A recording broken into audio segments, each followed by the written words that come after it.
Hi everyone, it's Reese from Stantia again. In this next video, I'm going to show you how to create your class notebook in Microsoft Teams. Enjoy! So I'm now logged into Microsoft Teams and I'm presented with my classes.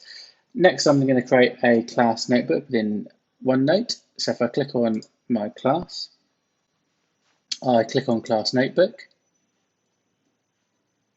And if I click on Setup Class Notebook, blank notebook, if you've got standard ones that you've used some other classes, you can create it from there. I click on Next, and this is where I can add any other sections to the ring binder. So I'll just create reference guides. And this again will show for every student. Click on Create, and that will now go and create my class notebook.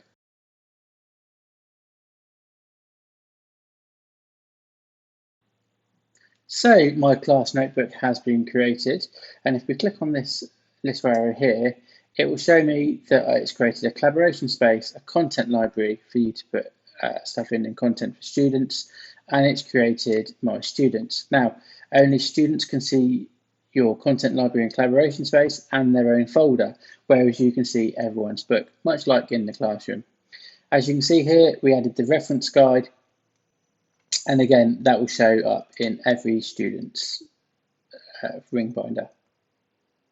Anyway, I hope this video helps. Enjoy using Microsoft Teams. Thanks, bye.